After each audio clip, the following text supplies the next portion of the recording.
বরিশালে এমন মানুষ পাওয়া বিরল যে কিনা আজ পর্যন্ত জলিলের হোটেলের সেই চিংড়ি মাছের কথা শোনেনি। শুধু বরিশালই নয়, দেশের নানা প্রান্ত থেকে মানুষজন যখন কুয়াকাটা আসে তখন একবার হলেও যায় জলিলের হোটেলের চিংড়ি মাছ খেতে।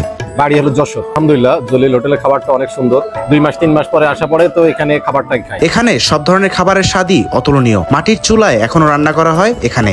তবে সব খাবারের থেকে চিংড়ি মাছের জনপ্রিয়তা এখানে একটু বেশি। দুধ কালা চিংড়ি মাছ, ছোট্ট আছে বোয়াল মাছ, চর্বি গেলা ফাঁকার মাছ, তুলোডারি কোবা মাছ, করাবাদি গিলসা মাছ, সোনালি আছে নরদা, দুধ আছে গরুডা, এলা আছে বালোডা। প্রতিদিন 30 থেকে 40 কেজি চিংড়ি মাছ ভুনা বিক্রি হয় এখানে। এখনো সেই পুরনো টিনের ঘরে বসেই ঘরোয়া পরিবেশে খেতে পারবেন। ধনী থেকে গরিব, স্টুডেন্ট থেকে অফিসের চাকরিজীবী, প্রত্যেকে এখানে এক ছাদের নিচে খাওয়া দাওয়া করে। আচ্ছা, আপনার কাছে এখানে খাবারটা কেমন লাগছে? ভালো লাগছে। কি খাইছেন? চিংড়ি মাছ? হ্যাঁ। চিংড়ি মাছের টেস্ট কেমন? ভালো। মাত্র 20 টাকা দিয়ে জনপ্রতি আনলিমিটেড ভাত খেতে পারবেন। যেহেতু চিংড়িটা এখানকার বেস্ট, সো আমরা চিংড়ি মাছই নিয়েছিলাম। এক বাটিতে আপনারা কতটুকু দেন? আমাকে সেই পরিমাণ এখানে দেন।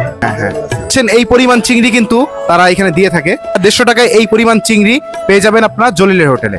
জলিলের হোটেলের চিংড়ি ভুনার স্বাদ একেবারেই আলাদা।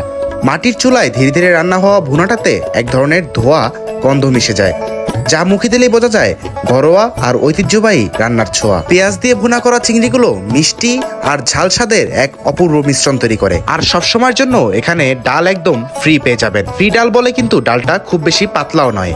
গ্রাম বাংলার মাটির চুলায় তৈরি আসল বাংলা খাবারের স্বাদ নিতে চলে আসতে পারেন পটুয়াখালীর জলিলের হোটেলে। খাবার শেষে মাত্র 50 টাকার বিনিময়ে দুধ কলা দিয়ে ভাতও খেতে পারবেন। দুধের সাথে কলা কিন্তু একদম ফ্রি। জলিলের হোটেলের লোকেশন হচ্ছে পটুয়াখালীর চৌরাস্তা থেকে দক্ষিণ দিকে হেতালিয়াবাদ ঘাটে।